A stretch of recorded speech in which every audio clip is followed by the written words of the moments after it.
BBC বাংলার সান্ধ্য অধিবেশন প্রবাহতে আপনাদের স্বাগত। আজ আপনাদের সাথে লন্ডন স্টুডিও থেকে আছি মানসী বড়ুয়া।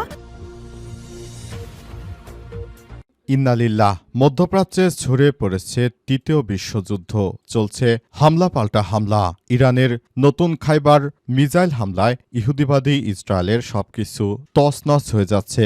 এইমাত্র কুয়েতে হামলা চালিয়ে ১৯ জন মার্কিন সৈন্যকে হত্যা করা হয়েছে। পাশাপাশি আজ সংযুক্ত আরব আমিরাতে হামলা চালিয়ে ২০০ জন আমেরিকান সেনাকে খতম করা হয়েছে বলে ইরানের পক্ষ থেকে জানানো হয়েছে। কুয়েতে হামলার পর কুয়েতের শেখেরা আল আদেরি ঘাঁটিতে তারা সেখানে পরিদর্শনে এসেছে। বিভিন্ন গণমাধ্যমের সূত্র থেকে বিষয়টি নিশ্চিত হওয়া গেছে। এরপর জানাবো, বড় পরিসরে যুদ্ধেও ইরানের ক্ষমতার কাঠামো ভেঙে পড়ার সম্ভাবনা নেই। মার্কিন গোয়েন্দা সংস্থাগুলোর গোপন প্রতিবেদন ফাঁস, ফেঁসে গেল ডোনাল্ড ট্রাম্প। মার্কিন যুক্তরাষ্ট্রের প্রেসিডেন্ট হিসেবে দায়িত্ব নেওয়ার পর ডোনাল্ড ট্রাম্প নিজেকে অনেক সর্বেসর্বা মনে করেছিল এবং তিনি পুরো মধ্যপ্রাচ্য জুড়ে বড় ধরনের সংঘাত ছড়িয়ে দিয়েছে। বিশেষ করে ইরানের তেল সম্পদ লুটপাট করার জন্য মাদুরিকে যেভাবে ধরে আনা হয়েছে ভেনেজুয়েলার, তেমনিভাবে ইরানেরও সরকার পরিবর্তন করে তারপর এই তেল লুটপাট করতে চায় মার্কিন যুক্তরাষ্ট্র। কিন্তু ইরান হচ্ছে এমন একটি রাষ্ট্র যারা প্রায় ৪০০ বছর ধরে তাদের সমৃদ্ধির ইতিহাস রয়েছে। তারা কখনো কোনো পরাশক্তির কাছে মাথা নত করেনি। এবারও তাদের সর্বোচ্চ ধর্মের নেতা আয়াতুল্লাহ আলী খামেনিকে হত্যা করা হলেও তারা মাথা নত করেনি। চরম বিপাকে পড়েছে মার্কিন প্রেসিডেন্ট ডোনাল্ড ট্রাম্প। এদিকে যুক্তরাষ্ট্রের ঔদ্ধত্যের কড়া জবাব দেওয়া হবে, কোনো ছাড় দেওয়া হবে না। ইহুদিবাদী ইসরায়েলও যুক্তরাষ্ট্রকে কড়া হুঁশিয়ারি আলী লারিজানির। ইসলামী প্রজাতন্ত্র ইরানের বিরুদ্ধে মার্কিন যুক্তরাষ্ট্রের শত্রুতামূলক যে আচরণ করেছে তার কড়া জবাব দেওয়া হবে এবং ওয়াশিংটনকে কোনোভাবেই ছাড় দেওয়া হবে না বলে এমনটা জানিয়েছেন ইরানের শীর্ষ নিরাপত্তা কর্মকর্তা আলী লারিজানি। আজ এক বক্তব্যে তিনি এসব কথা জানিয়েছেন। তিনি বলেন, মধ্যপ্রাচ্য থেকে পালিয়ে যাচ্ছে ইসরায়েল, আমরা কোনোভাবেই তাদেরকে ছাড় দেব না।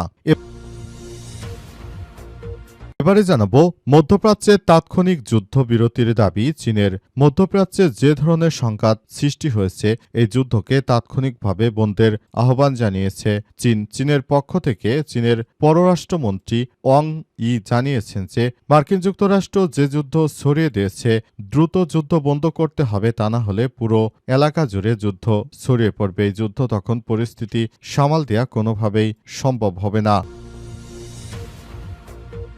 এবং সর্বশেষ জানাবো, বাংলাদেশের সংবাদ। জুলাই আন্দোলনে যেসব নারী কণ্ঠরা অংশগ্রহণ করেছিল তাদেরকে ফিরে আনা হবে, তাদেরকে খুঁজে বের করে তারপর তাদেরকে প্রাপ্ত সম্মান দেওয়া হবে বলে জানিয়েছেন এনসিপির নাহিদ ইসলাম। জুলাই আন্দোলনের সময় অনেকেই আন্দোলন করেছিল এবং তারা আন্দোলন প্রক্রিয়াটি এমনভাবে করেছিল যে পুরো মধ্যপ্রাচ্য জুড়ে এবং বাংলাদেশের সব জায়গায় আন্দোলন ছড়িয়ে পড়েছিল। সেখানে পুরুষদের পাশাপাশি আমাদের দেশের নারীরাও আন্দোলনে অংশগ্রহণ করেছিল। যারা আন্দোলনে অংশগ্রহণ করেছিল তাদেরকে প্রাপ্ত সম্মান দেওয়ার জন্য তাদেরকে খুঁজে বের করে তারপর তাদেরকে নেতৃত্বে নিয়ে আসতে চায় এনসিপি, এমন কথাই জানিয়েছেন নাহিদ ইসলাম। প্রিয় দর্শক, এতক্ষণ শুনছিলেন সংবাদ শিরোনাম, এবারে বিস্তারিত। তবে তার আগে বন্ধুরা অনুরোধ থাকবে এই সংবাদটিতে একটি লাইক দিন। এই চ্যানেলে আপনি নতুন হয়ে থাকলে আমাদের সংবাদটি দেখতে দেখতে চ্যানেলটি সাবস্ক্রাইব করে রাখুন। কমেন্ট করে বন্ধুরা আপনার মূল্যবান মতামত জানিয়ে দিন আপনি বিশ্বের কোন দেশ থেকে বা বাংলাদেশের কোন স্থান থেকে আমাদের সংবাদটি দেখছেন এবং শুনছেন। আর বন্ধুরা, এই সংবাদটি আপনার সোশ্যাল মিডিয়া ফেসবুকে শেয়ার করে বন্ধুদেরও দেখার সুযোগ করে দিন। গাজা যুদ্ধে আপনি যদি নিরীহ ফিলিস্তিনিদের ভালোবেসে থাকেন কমেন্টে ইয়েস লিখে পুরো বিশ্বকে জানিয়ে দিন। এবারে বিস্তারিত।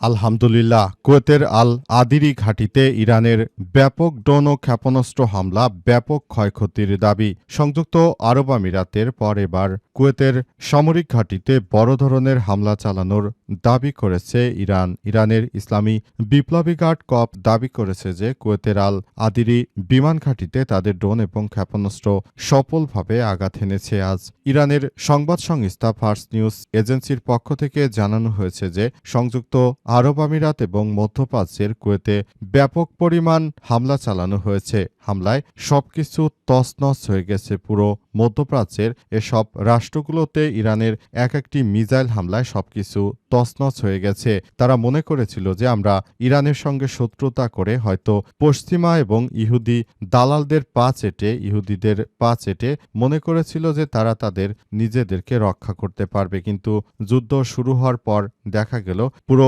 মধ্যপ্রাচ্যের উল্টো চিত্র। মধ্যপ্রাচ্য জুড়ে যে কন্ডিশন সৃষ্টি হয়েছে, এই কন্ডিশনগুলো অত্যন্ত দুঃখজনক একটি ব্যাপার হয়ে দাঁড়িয়েছে। পুরো মধ্যপ্রাচ্য জুড়ে আমাদের সবাইকে এই ব্যাপারগুলো নিয়ে আরও বেশি সক্রিয় এবং সতর্ক থাকতে হবে। মধ্যপ্রাচ্য জুড়ে ইহুদিবাদী ইসরায়েল এবং মার্কিন যুক্তরাষ্ট্রের ঘাঁটি লক্ষ্য করে ইরানের এইমাত্র যে হামলা হয়েছে, অর্থাৎ কুয়েতে যে হামলা হয়েছে, এই হামলায় বিপুল পরিমাণ সেনা সদস্য হারিয়েছে এই সন্ত্রাসী রাষ্ট্রগুলো। সন্ত্রাসীরা এখন বুঝতে শুরু করেছে যে আসলে তারা ইরানের সঙ্গে যুদ্ধ বাঁধিয়ে বড় ধরনের বিপদ ডেকে এনেছে। এই দালাল রাষ্ট্রগুলোর যারা শেখ সাহেবরা রয়েছেন, তারা মূলত তাদের কাজই হচ্ছে ইউরোপের বিভিন্ন দেশে গিয়ে অর্থ করি তারা ইনভেস্ট করবে এবং ওই দেশের সাদা চামড়ার মেয়েদের সঙ্গে তারা রাত কাটাবে। এই ধরনের নিকৃষ্ট মানসিকতা এই সৌদির মানুষদের, এদের উপর আল্লাহর গজব শুরু হয়ে গেছে। বড় পরিসরে যুদ্ধ, ইরানের ক্ষমতার কাঠামো ভেঙে পড়ার সম্ভাবনা নেই। মার্কিন গোয়েন্দা সংস্থাগুলোর গোপন প্রতিবেদন ফাঁস। মার্কিন যুক্তরাষ্ট্রের পাগলাটে প্রেসিডেন্ট ডোনাল্ড ট্রাম্প তিনি ইরানে হামলা চালিয়ে এমন ভুল করেছেন, এখন না পারছেন যুদ্ধ থামাতে, না পারছেন যুদ্ধ চালিয়ে যেতে। এমনিতেই মার্কিন যুক্তরাষ্ট্র প্রায় $1 ট্রিলিয়ন দেনা, এই দেনা থেকে বাঁচার জন্য ইরানের বিপুল পরিমাণ যে তেল রয়েছে সেগুলো মার্কিন যুক্তরাষ্ট্র আত্মসাৎ করার জন্য মূলত এই হামলা করেছিল, কিন্তু সেখানে একরকম মৌমাছির চাকে ঢিল দেওয়ার মতো অবস্থা ডোনাল্ড ট্রাম্পের হয়েছে। মৌমাছির চাকে যেভাবে ঢিল মেরে তারপর কামড় খাওয়া লাগে, ইরানে হামলা চালেও একই রকম সমস্যায় পড়েছেন মার্কিন যুক্তরাষ্ট্রের প্রেসিডেন্ট ডোনাল্ড ট্রাম্প। যুক্তরাষ্ট্রের গর্বের B-2 স্পিরিট বোম্বার বিমান দিয়ে ইরানের বৃহত্তম এলাকায় তারা হামলা চালিয়েছে, কিন্তু হামলা করেও তারপর ইরানের কোনো ক্ষতি তো করতে পারেনি, বরং এখন মার্কিন যুক্তরাষ্ট্রের সেনারা চরম বিপাকে পড়েছে। এখন তারা আসলে কোনো কিছুই করতে পারছে না পুরো এলাকা, এবং সব বিষয়গুলো খুবই সুন্দরভাবে সবকিছু করা হচ্ছে এবং এই বিষয়গুলো অত্যন্ত দুঃখজনক হলেও সত্য যে মার্কিন যুক্তরাষ্ট্র এই যুদ্ধে হেরে যাচ্ছে। মার্কিন যুক্তরাষ্ট্র তারা যে দিনা ছিল, তাদের দিনার পরিমাণ আরও বাড়ছে। আর ডোনাল্ড ট্রাম্প তিনি একজন ব্যবসায়ী, তার অনেক ব্যবসা প্রতিষ্ঠান রয়েছে। তিনি এই যুদ্ধ শুরু করার পর এখন বড় ধরনের যে সমস্যা সৃষ্টি হয়েছে, এর মধ্যে ডোনাল্ড ট্রাম্পের এই ব্যবসা প্রতিষ্ঠান মুখ থুবড়ে পড়েছে।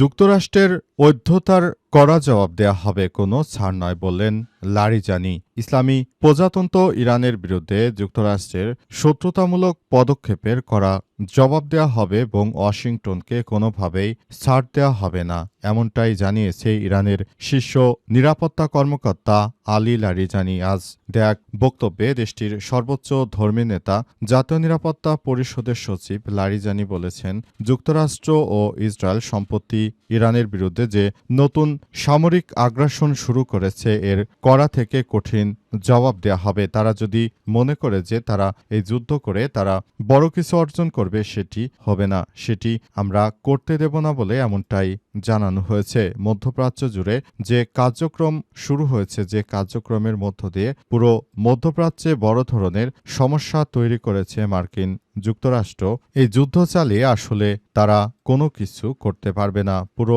মধ্যপ্রাচ্য জুড়ে যে ধরনের সমস্যার সৃষ্টি হচ্ছে, সেই সমস্যাগুলো আমরা মোকাবেলা করার জন্য সর্বদা সক্রিয় রয়েছি।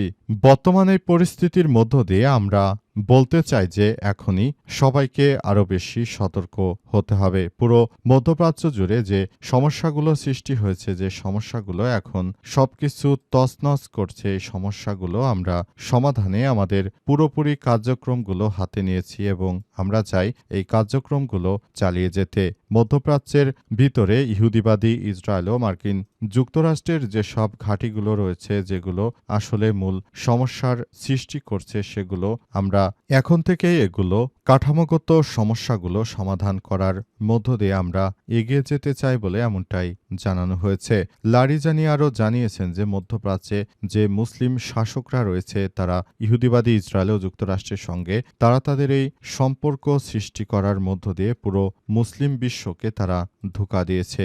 এমনভাবে তারা ধোঁকা দিচ্ছে যে তাদের হয়ে এখন কেউ আর কথা বলছে না। সবাই এখন জানে যে প্রকৃতপক্ষে ইসলামের পথে কিন্তু বর্তমান এই সৌদি আরবের শেখেরা নেই। বর্তমান সবকিছু চলছে ইহুদিবাদী ইসরায়েল ও যুক্তরাষ্ট্রের নির্দেশনায়। তাই আমরা এই জায়গাগুলো এবং এই দেশগুলোর সঙ্গে আর কোনো সম্পর্কই রাখব না এবং এদের সঙ্গে আমাদের এই বর্তমান কার্যক্রম চলতে থাকবে। বর্তমানে আমরা এই বিষয়গুলো খুবই গুরুত্ব সহকারে দেখছি এবং আমরা মনে করি এগুলো আমাদেরকে প্রতিহত করতেই হবে, কারণ মুসলিম বিশ্বকে বাঁচিয়ে রাখতে হলে ইরানের বিকল্প নেই, এমনটাই জানানো হচ্ছে। মধ্যপ্রাচ্যে তাৎক্ষণিক যুদ্ধবিরতির দাবি চীনের। মধ্যপ্রাচ্যে চলমান সংঘাত বন্ধে তাৎক্ষণিক যুদ্ধবিরতির আহ্বান জানিয়েছে চীন। দেশটির পররাষ্ট্রমন্ত্রী ওয়াং ই সতর্ক করে বলেছেন, দ্রুত সামরিক অভিযান বন্ধ না হলে পরিস্থিতি আরও বিস্তৃত আকার ধারণ করতে পারে। পুরো অঞ্চলে যুদ্ধ ছড়িয়ে পড়ার ঝুঁকি তৈরি হয়েছে। চীনের রাষ্ট্রীয় সংবাদ মাধ্যম সিনহুয়া নিউজের পক্ষ থেকেও বলা হয়েছে এই বিষয়গুলো। সেখানে দাবি করা হয়েছে, বর্তমান যে কন্ডিশন সৃষ্টি হয়েছে এর জন্য পুরোপুরি মার্কিন যুক্তরাষ্ট্র এবং ইহুদিবাদী ইসরায়েল সম্পূর্ণরূপে দায়ী। জায়নবাদী শক্তিগুলো তাদের কাজই হচ্ছে পুরো মধ্যপ্রাচ্যের নিরীহ মানুষদেরকে টার্গেট করে তারপর হত্যাযজ্ঞ চালানো এবং গ্রেটার ইসরায়েল তারা যে তৈরি করতে চায়, সেই গ্রেটার ইসরায়েল তারা তৈরি করবে, এই প্রতিশ্রুতি তাদের। এবং বর্তমান যে কন্ডিশন সৃষ্টি হয়েছে, তারা যদি গ্রেটার ইসরায়েল তৈরি করতে পারে, সেটি তাদের জন্য খুবই ভালো একটি উপায় হিসেবে দাঁড়িয়েছে। আরও বলা হচ্ছে, গ্রেটার ইসরায়েল তৈরি করে তারা মধ্যপ্রাচ্য থেকে মুসলিমদেরকে বিতাড়িত করবে। এই মুসলিমরা তখন কোন দিকে যাবে, কি করবে, সে বিষয়টি আসলে এখন পর্যন্ত জানা যাচ্ছে না। মধ্যপ্রাচ্যের এই সুন্দর ভূখণ্ড ছেড়ে তাদেরকে একসময় চলে যেতে হবে। তারা সেখান থেকে আসলে সবকিছু না করে তারপর পালিয়ে যাবে, এমনটাই বলা হচ্ছে। এবং পুরোপুরি মধ্যপ্রাচ্যের এই ঘাঁটিগুলোতে সবকিছু ধ্বংসের দ্বারপ্রান্তে নিয়ে এসেছে তারা।